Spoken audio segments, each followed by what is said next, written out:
Suddenly the Noma charged at them. Some of them threw pieces of themselves at them, while another one extended its arms and tried to grab the unconscious Fuku, while another one shot needles out of its arm at Ko.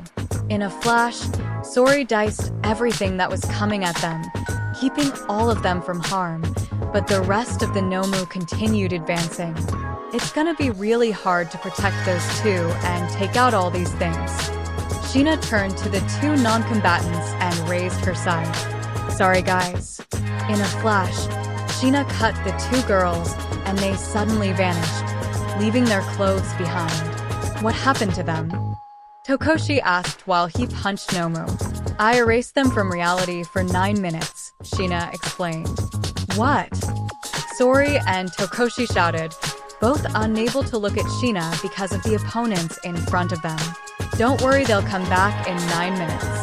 I've done it before.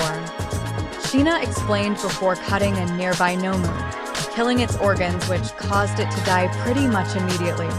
Sori slashed at a few more Nomu before looking over at their 4 human opponents. Activating her fractal, Sori rushed at them, hoping to take one of them hostage and get them to order the Nomus away.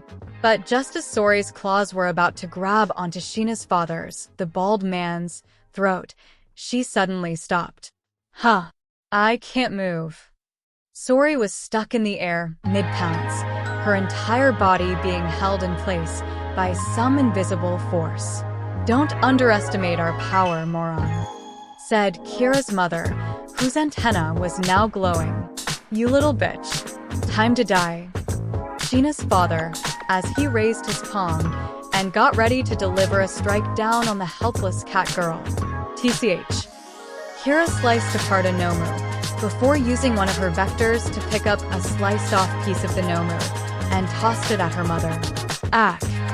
Kira's mother grunted as she got smacked in the face, losing hold of her quirk and allowing Sori to move again, just as Sheena's father was about to deliver an open-palmed strike to her face. Sori jumped back, while at the same time delivering a claw swipe at Sheena's father's face. But her attack barely left a scratch on him. It's like metal, Sori thought as she landed a couple feet back. Get away from there, Sheena shouted. Sori followed instructions and jumped back into the air, intending to land back with everyone. But Nisa's father looked up at her and got ready to speak. Uh-oh, I got a bad feeling about this, Sori thought as she put her arms up to guard. Shit, Kira thought as she jumped up towards Sori using her vectors to launch herself into the air. D. Kira's father shouted, and then something shot out of his mouth at Sori, creating a cone of air and sound around it as it broke the sound barrier. Kira managed to grab Sori's foot just in time, pulling her down just in time as the projectile was shot out and cut the top of one of Sori's cat ears. Fuck. Sori hissed as the sound from that attack hurt her ears. Damn it. Kira's father growled as he rubbed his throat. Kira brought them back down to the ground, using her vectors to break her fall. Be careful. That man's quirk is called cutting words. He can turn his words into blades and shoot them out at the speed of sound. If you leave yourself helpless, you'll be dead in no time. He works well with his wife's quirk, telekinesis. She can take control of any one thing in her line of sight. My father's quirk is called imbue trait. He can take traits from something he touches and put them on something else that he's touching. He has glass taped to palms. If he hits you, he can make you as fragile as glass, and he always keeps tungsten on him, making him hard to hurt. Sheena explained as she cut through some more Nomu. And mother can dash. Then Sheena's mother jumped down onto the sand and stuck her hands into it. Suddenly, the ground began to shake, and suddenly hands shot out of the sand and started grabbing onto everyone, pulling them down into the sand. Sori managed to dodge the hands, but she had to be constantly moving as the sand kept trying to pull her under. Kira also managed to slice apart the hands with her vectors, but she had to constantly pull herself up or else the sand would swallow her. Tokoshi raised his fist and slammed it into the sand, the force of his punch blowing the sand away. Sheena attempted to fly up, but sand arms rose up, grabbed her, and continued to pull her down into the sand. Ack! Help! Tokoshi and Sori rushed to try and help her, but they were too late, as Sheena was already dragged under the sand. Sheena, we have to save her, Nis called out. We have to kill that woman as soon as possible. She's taken control of the battlefield and will weaken us until the situation is hopeless. Kira argued. She didn't know why something sounded off about that. Her logic was sound. The best way to ensure her survival was to focus on taking out Sheena's mother. This would mean she'd have to leave Sheena to suffocate beneath the sand. It would be an unfortunate loss to their own forces, but it would be better than losing the battle outright. So, why did it still feel so wrong? Because our sister is going to die, you maniac, Nis explained. Kira frowned. That would explain the feeling. Still, it was for the best. And so Kira used her vectors to move her towards Sheena's mother. No! Nis roared. Suddenly, two of Kira's vectors started pushing her towards Sheena, halting Kira as her vectors were pulling her in two separate directions. What the Kira struggled to take back control of her vectors, but it was no use, and with her vectors in flux, Kira couldn't stop herself from being grabbed by the hands and pulled down into the sand. Stop it! You're going to get us killed. Then go save her, Nis hissed. The sand swallowed them whole, and Kira used one of her vectors to wrap around her mouth to keep sand from getting in.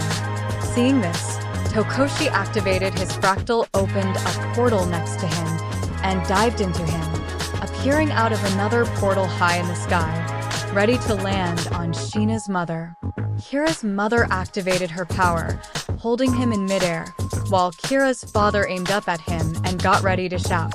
Tokoshi fought against the telekinesis, his immense strength to move his arm in front of him and open a portal that led to another portal that opened up right next to Sheena's mother.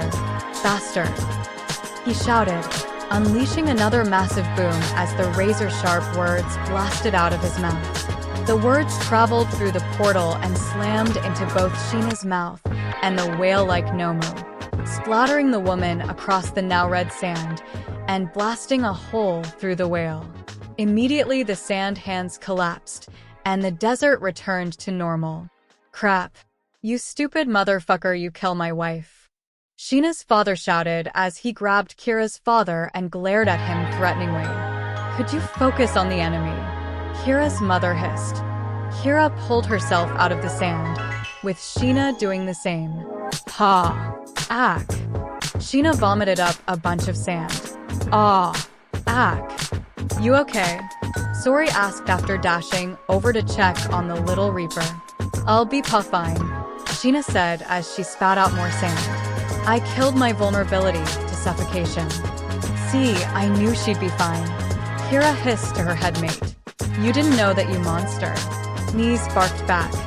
Kira's mother threw Tokoshi away, and the man made a portal, allowing him to quickly regroup with the others. Alright, enough games, I'll deal with them, Sheena's father shouted. Launch me at him. Sheena's father jumped into the air, and Kira's mother took hold of him with her quirk and launched him at the four. All four of them jumped out of the way as Sheena's father crashed into the sand. Gammy, get over here, you brat, Sheena's father said as he rushed at Sheena.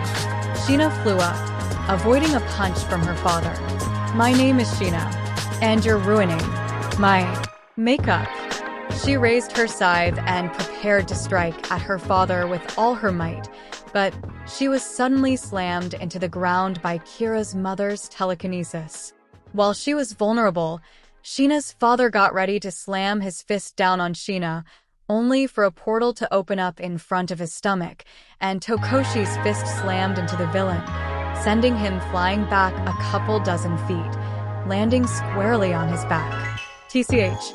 Damn, Butler. Sheena's father groaned as he got up and clutched his stomach. What the hell is with that strength? Sori dashed behind him and slashed his back, only managing to make some deep scratches, before she was held in place by Kira's mother's quirk.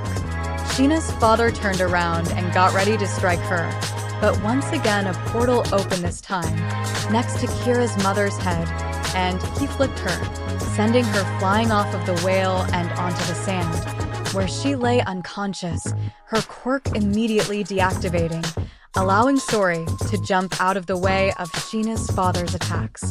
Another one down. Tokoshi thought. Mr. Tokoshi, watch out. Sheena shouted. While dealing with Kira's mother, Kira's father took aim at Tokoshi and shouted, "Fucking geezer." Kaboom. Tokoshi couldn't get out of the way or make a portal in time, and razor-sharp words slammed into his chest at the speed of sound, sending him flying back, tumbling miles away across the sand before his back hit an invisible wall. Tokoshi! Everyone shouted, and Sori immediately ran over to him. The old man sat against an invisible wall that seemed to mark the edge of this strange pocket dimension. Lodged in his chest were the razor-sharp words Kira's father spat at him, now covered in Tokoshi's blood, which was oozing out of the wound and out of Tokoshi's mouth. "Shit, old man, are you still breathing?" Sori asked, but the man wasn't responding. Thankful for her enhanced hearing, she could easily pick up a faint heartbeat and some shaky breaths. She quickly started inspecting him, using what little medical training she could remember to try and figure out what to do here. Okay, he's still alive, but he ain't gonna last long. Fuck, what the hell do I do? Meanwhile, Kira decided to go on the offensive and rushed over to her father, pushing Sheena's father out of the way as she jumped onto the dead whale Nomu and confronted her father. Her father glared at her as he rubbed his throat. One of the weaknesses of his quirk was that each time he used it, it hurt his throat and left him unable to use it again for a while. The more he used it, the more his throat was damaged and the longer he wouldn't be able to use it. Of course, this was something Kira was very aware of.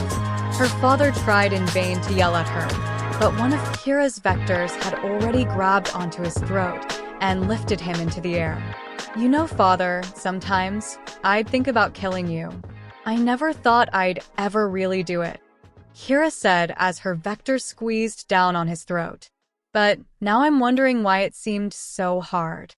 Just as Kira's vector was about to crush the man's throat, Kira felt some resistance, and suddenly she lost control of it for a moment, and the vector released Kira's father, leaving him crumpled on the ground gasping for air.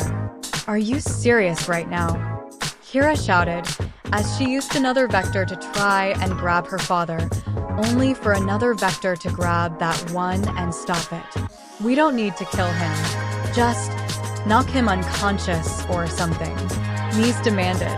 "And why the hell should I do that?" Kira shouted. "Every terrible thing that's ever happened in my life. Every person we killed is because of him and that horrible woman over there. Why should they be allowed to live?" "Because I don't want to be a killer anymore," Mies yelled back. "You're not a killer. That's why I let you have control," Kira hissed.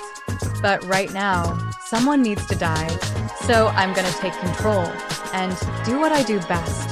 Kill." Kira's horns grew as she wrestled control from Mies and shot her vectors out at her father. "No," Mies shouted as she pushed the vectors forward, past their father. Their horns continued to grow to full size, and their vectors became visible as they started flailing around wildly. "Agha!" Mies hissed as pain racked throughout their body, and she fell to her hands and knees. Their conflict causing their psychic power to go out of control and begin wreaking havoc on their own body. "Cut it out. You cut it out," Mies countered. While the two fought, Sheena flew around her father, dodging his attacks. Such a disappointment. So much wasted potential. If only you'd have been born a boy from the start, then you'd have understood. Sheena's father shouted as he tried to punch his airborne daughter. "Understand what? That you're selfish and stupid," Sheena taunted. "Grrrr." Sheena's father growled as his face went red. "Don't you dare talk back to Dash." Before he could finish, Sheena shoved her side right into his mouth. "Got ya." Shing. Sheena cut into the side of his mouth, knowing that it wasn't reinforced by his quirk like his skin was. Her father instantly went limp and fell onto the sand with a hard thump. Sheena breathed a sigh of relief. She'd easily be able to remove the metal and glass her father had on him before he woke up. So even if they were stuck here, he wouldn't be any threat to them. But that could be done later. There was still one last thing to take care of. Sheena flew up and looked down at the top of the dead whale Nomu, and her eyes went wide. Kira was still writhing in pain as her vectors flailed about. All the while, Kira's father got back to his feet and looked down at his daughter, getting ready to unleash another shout. "No. Knees, watch out." Sheena flew down towards them, but she knew she wouldn't make it in time. Kira's father opened his mouth, ready to kill his helpless daughter. Crocum. In a flash of lightning, Raiden appeared, crochet down behind Kira's father, with his sword between the man's legs. A second later, Kira's father split in two, both halves collapsing onto the ground. Hostile neutralized. Mizni's appears to be suffering from a kind of quirk overload. Immediate extraction advised, Raiden said as he observed the area. "Mr. Raiden." Sheena shouted as she flew over to him. "What happened? How did you get in here?" "Sheena, nice to see you're alright. After doing some tests, we tried sticking a piece of AKA into the Nomu that sent you here. After she took control and we saw it was safe, I was sent to figure things out and neutralize all hostiles I encountered." Raiden explained as he looked over the desert filled with dead Nomu and unconscious/dead enemies. "Looks like we were a bit late. I think that was the last one, but we need to move fast. Mr. Tokoshi got hit bad. He might die," Sheena explained. "Got it. Immediate medical attention is needed. All hostiles were seemingly neutralized. Retrieve with caution," Raiden reported.